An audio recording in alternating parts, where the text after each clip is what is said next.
नमस्कार मेरे प्यारे बच्चों। ITI सारथी में आप सभी लोगों का स्वागत है। आज मैं आप सभी लोगों के लिए एक ऐसा नोटिफिकेशन के बारे में बताने आया हूं जो कि काफ़ी टाइम से आ चुका था। 31 की लास्ट डेट है। अच्छा नोटिफिकेशन है और जूनियर टेक्नीशियन की जॉब है। ये है आर्मर्ड व्हीकल्स निगम लिमिटेड। इसमें आप लोगों के लिए बहुत ही अच्छी वैकेंसीज़ हैं, अच्छी सैलरी के साथ हैं। तो एक बार इसको देख लेते हैं और इसको मैं तो ये कहूँगा कि आप इसको फिल ज़रूर कर दीजिए, क्योंकि आप लोगों के लिए जो बच्चे ITI पास आउट कर चुके हैं उनके लिए बहुत ही बढ़िया मौका है और अच्छी सैलरी के साथ है। देखो, सबसे पहले आपको क्या करना है, avnl.co.in इस पर आप वेबसाइट पर जाएंगे और वहाँ पर आप देखेंगे ट्रेनिंग एंड डेवलपमेंट ऑफरिंग्स में जाकर ये जो कैरियर्स टू अप्लाई ADVT ये ऐड जो आ रहा है ना, इस ऐड पर आप लोगों को क्लिक करना है। जैसे ही आप इस पर क्लिक करेंगे तो आपके सामने ये इंटरफेस आ जाता है। ठीक है, ये पेज खुल के आ जाएगा। दूसरी वेबसाइट पे जाएंगे आप, मतलब उसमें आएगा, येस क्लिक कर देंगे, उस पर दूसरी वेबसाइट पे आ जाएंगे।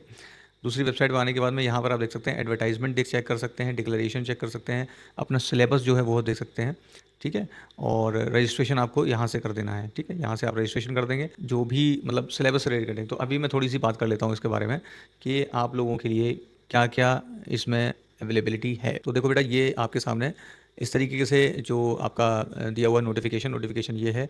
और इसमें वैकेंसी जो निकली हैं बहुत ही अच्छी वैकेंसीज़ हैं। अगर आप देखेंगे यहाँ पर जूनियर टेक्नीशियन की इलेक्ट्रीशियन में टोटल 84 वैकेंसीज़ हैं, टेक्नीशियन इलेक्ट्रॉनिक मैकेनिक में 69 हैं, इलेक्ट्रोप्लेटर में 4 हैं, और ये फिटर जनरल की 400 वैकेंसीज़ हैं। टोटल 400 वैकेंसीज़, आप सोचिए कितनी बढ़िया वैकेंसीज़ निकली हैं। फाउंड्रीमैन की 31 हैं और इसी तरीके से मशीनिस्ट की 216 हैं।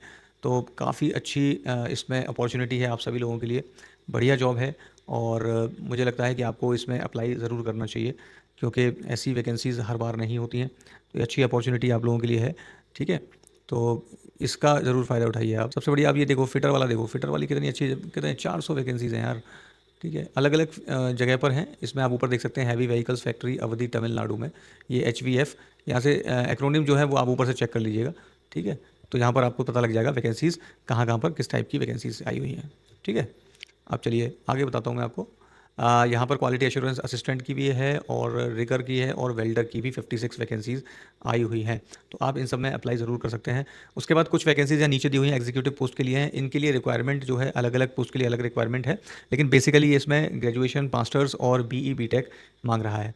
अभी आप लोगों के लिए जो जॉब्स हैं वो ये हैं, जितनी भी टेक्नीशियंस वाली ये जॉब है यहाँ पर, ये आप लोगों के लिए पर्टिकुलरली है। इसमें बात कर लेते हैं रेम्यूनरेशन की, आपको कितनी सैलरी मिलने वाली है। यहाँ पे कैंडिडेट्स जो सिलेक्ट हो जाएंगे इस पोस्ट के लिए, उनको जूनियर टेक्नीशियन के लिए यहाँ पर दिया हुआ है 21,000 बेसिक सैलरी है, 1,050 आपका स्पेशल अलाउंस है, और मेडिकल इंश्योरेंस और मोबाइल चार्ज पर मंथ ये भी आपको दिया जा रहा है। देखिए 3,000 रुपये इसमें मिलेगा आपको। ठीक है, और टोटल आपकी सैलरी जो बनेगी वो 25,050 बनेगी। अगर हम इसको टोटल देखें, मतलब आपकी प्लस इंडस्ट्रियल डियरेंस अलाउंस है इसके साथ में, अगर हम देखें तो आपकी जो सैलरी है फिक्स्ड बेस आपकी टोटल जो बन जाएगी वो ये देखिए फिक्स 21,000 बेसिक सैलरी और 1,050 स्पेशल अलाउंस, मेडिकल कन्वीनियंस मिलाकर आपकी 25,050 बन रही है। और ग्रॉस सैलरी अगर आप निकालेंगे तो प्रेजेंट के जो रेट है 55.7% वाला, ठीक है, उसके हिसाब से अगर आप देखें तो आपकी अप्रॉक्सीमेट सैलरी जो बनेगी वो ग्रॉस सैलरी 36,747 बनेगी। तो पर ईयर आपकी लगभग 4.5 लाख सैलरी बनेगी। ठीक है, तो ये आपका इसको सैलरी का तरीका रहेगा, सैलरी जो रहेगी। जो आपका सिलेबस है, सिलेबस को मैंने यहाँ मेंशन किया हुआ है, आप देख सकते हैं। सिलेबस में आपके में जो आपको ध्यान देने वाली चीज़ें हैं जो आप देखेंगे वो आपको देखना है, प्रेसिजन मेजरिंग इंस्ट्रूमेंट है। ओके, तो बच्चों देखो इसमें क्या है कि ये प्रेसिजन मेजरिंग इंस्ट्रूमेंट आपको पढ़ने हैं। ठीक है, उसके अंदर में steel rule caliper, vernier caliper, ये आपको फोकस करना है, फोकस एरिया है। ठीक है, और ये देखेंगे, मैं ये पूरा जो है ना आप लोगों के लिए मैं इसको वीडियो के डिस्क्रिप्शन में लगा दूंगा। तो इस PDF को आप चेक कर सकते हैं, अगर आप वीडियो के डिस्क्रिप्शन में दे दूंगा, और उसके बाद में मेरे आप टेलीग्राम चैनल पर भी चेक कर सकते हैं। ये PDF चेक कर लीजिएगा कि सिलेबस में बेसिकली आपको क्या क्या चीज़ें फोकस करनी है। ठीक है, बेसिक फिटिंग और बेंच वर्क में आपको हैंड टूल्स में देना है। और अगर ये भी आपको समझ में ना आए तो इसके भी एक अच्छा तरीका है, वो मैं आपको आगे अभी बताऊंगा कि आप इतना सिलेबस आपको प्रॉपर्ली अगर नहीं समझ में आ रहा है तो आपको क्या करना है। ठीक है, सिंपल वर्कशॉप मशीनरी है, उसमें आपको क्या पढ़ना है, कंप्रेशर और न्यूमेटिक सिस्टम है, उसमें आप लोगों को क्या पढ़ना है, ये सारी डिटेल इसमें दी हुई है।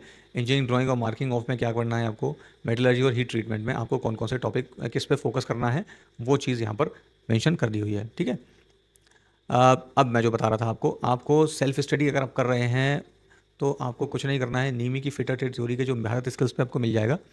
ठीक है, ये सारी चीज़ें आपको भारत स्किल्स से आप फिटर का ये मैं पर्टिकुलरली फिटर की बात कर रहा हूँ, बाकी ट्रेड के बच्चे हैं वो भी इसी तरीके से इसी पैटर्न को फॉलो कर सकते हैं।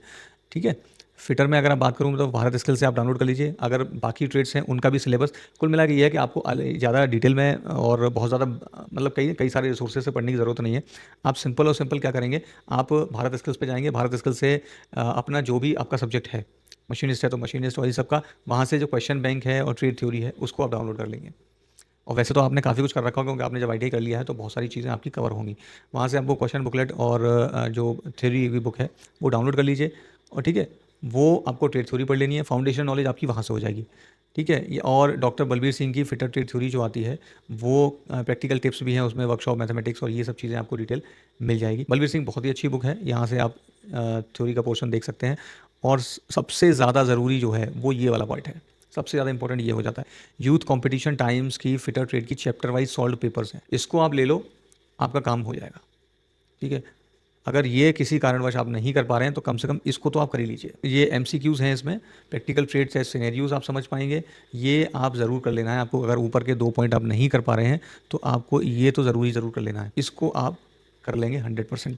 और इतना करने के बाद में आपका जो है ये समझो कि प्रिपरेशन हो गई आपकी एग्ज़ाम की। इंपॉर्टेंट चीज़ क्या है, नेगेटिव मार्किंग नहीं है यहाँ पर। तो और पेपर किस तरीके का आएगा वो मैं आपको बता देता हूँ। जनरल पेपर आपका है, जनरल अवेयरनेस के 10 क्वेश्चन होंगे। ठीक है, जनरल अवेयरनेस है, इसके 10 क्वेश्चन है।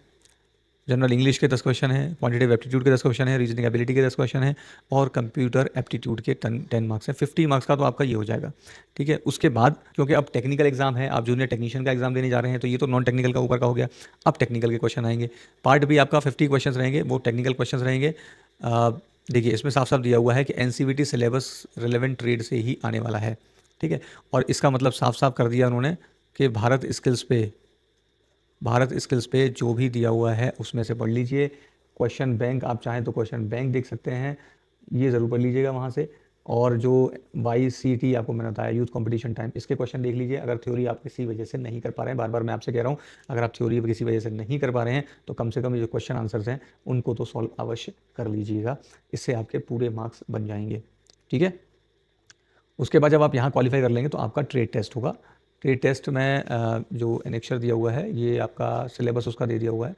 ठीक है, यही सब सिलेबस है, उसमें अलग से कुछ नहीं होना है। ठीक है, तो ये आपका है। इसके लिए फॉर्म फिल कर दीजिए, कुछ ही दिन है, मुझे लग रहा है कि 31 डेट है लास्ट डेट। और कहाँ से आपको भरना है उसके लिए वेबसाइट ये दी हुई है, मैंने आपको पहले ही बता दिया है ना। इस पर जाकर अपना फॉर्म अप्लाई कर दीजिए। देखिए यहाँ पर दे रखा है closing date of online application, पहले 25 तारीख तक थी और अब इसको बढ़ाकर 31 तारीख कर दिया गया है। तो आप सभी लोगों के लिए एक अच्छा मौका है, जो भी बच्चे इसको फॉर्म फिल करने से छूट गए थे उसको फिल कर लीजिए और ये एक अच्छी अपॉर्चुनिटी आप लोगों के लिए वेट कर रही है। जय हिंद।